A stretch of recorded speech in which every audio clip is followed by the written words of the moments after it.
Hello again. My name is Mark Holthe. I'm a Canadian immigration lawyer, an ex-immigration officer, and I am one of the founding partners of the law firm of Holthe Tillman, located in the beautiful province of Alberta, Canada. I'm also the founder of the Canadian Immigration Institute, and I host a weekly podcast called the Canadian Immigration Podcast. Well, this little video here is number 3 of 3. And in this video, I am going to share with you probably one of the second most common questions I get with respect to the Canadian express entry immigration process. So without further ado, let's dive into it. Here's the question. How do I establish proof of funds? And then, what documentation do I need to include if I don't have enough money in my bank account? So basically what's being asked here is, okay, what do I need to provide to show proof of funds? And let's say I don't have enough money. Maybe can I borrow it from family or something like that? So that's really what's going on here. So let's take a look and see. The first question to ask yourself is, are you even required to provide proof of settlement funds? The reality is, there are times when settlement funds are not required. And if you fit into one of these categories, these two here, then you don't need to worry about funds.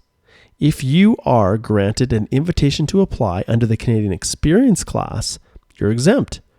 In like manner, if you have a job offer supported by an LMIA, you're also exempt.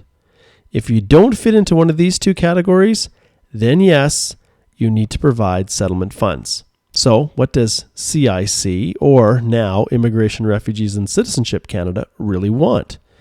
Well, they tell us that you must provide an official letter issued by the financial institution which you have your finances with. You must list all your bank and investment accounts, including account numbers, the dates each account was opened, balance in each account over the past 6 months. So what if you just get a cash injection from family? What do you do? Well, let's see what else that IRCC or CIC wants. You must list all outstanding debts such as credit cards and loans, and the letter must be printed on the letterhead of the financial institution and include your name, financial institution contact information such as address, telephone, and email. All right. So here's the funds. So you look at the list, you say, well, I'm married and I have 2 children. $22,603 in Canadian funds. Boy, I don't think I have that. I'm going to need to get some help from my family. Well, if that is the case, then you need to pay close attention to what I'm going to tell you next. So, can I get help from my family? Well, if you're receiving money from family, understand it must be an irrevocable gift, not a loan. And it has to be confirmed as being that. So if your bank account shows a large deposit, you better be able to explain where it came from. So if it was a gift from family or potentially the sale of a home or property you had in your home country, then make sure that you provide an explanation of where it came from, including the documents supporting the sale and the transfer of the funds. Well, if it's a gift from family, then you better have a statutory declaration confirming this. The contents of this statutory declaration I've set out here. It should include the date and the amount that the funds that were transferred, account numbers for you and the family member gifting the money to you. I would include reference numbers for the wire or other transfers. And most importantly, the statutory declaration must confirm by that giver, that family member who give the funds, that it is an irrevocable gift and not a loan. So if it looks like a loan, the government is not going to accept it. Okay, what are some other tips?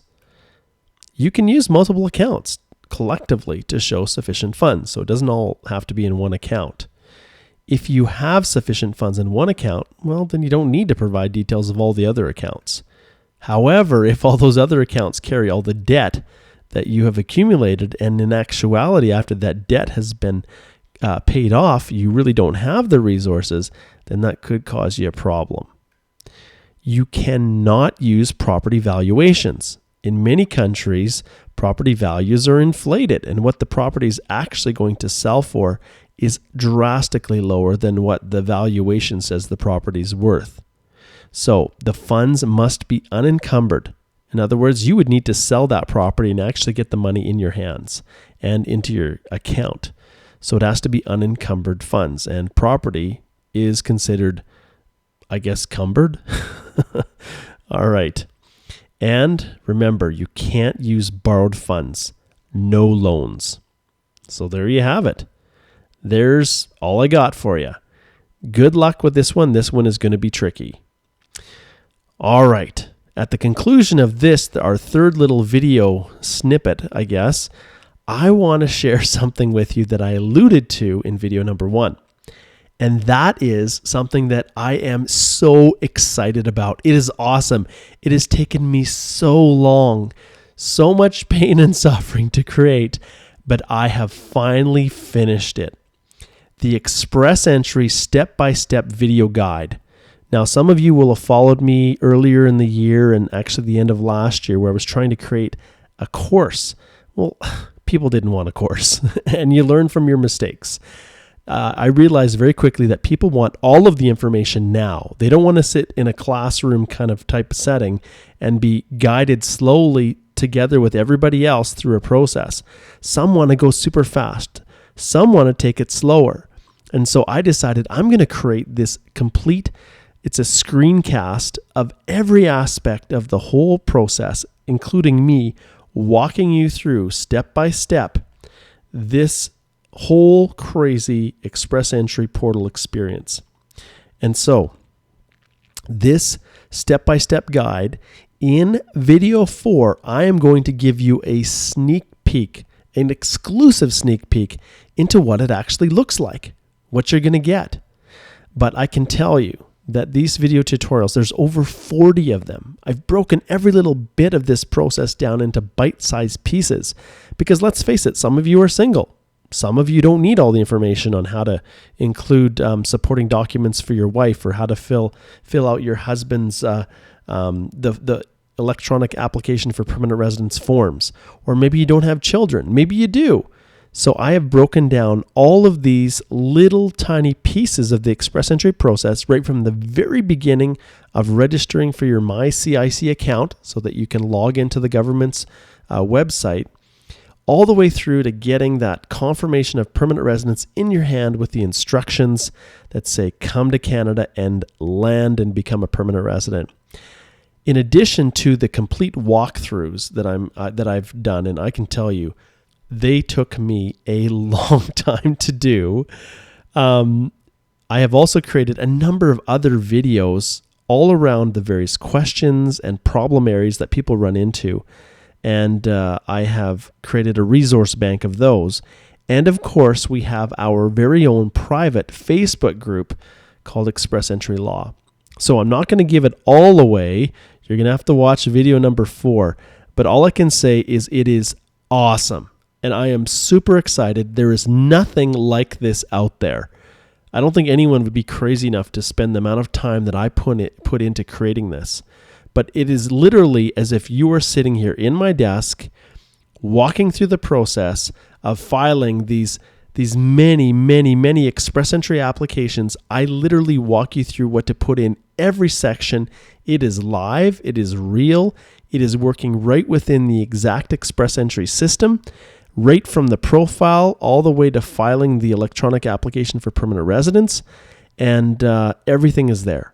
And so as people ask me questions, I complete a new video and put it into the resource bank. I try to be as active as I possibly can within the Facebook group, and it's a community. Welcome. I'm excited to have you join us.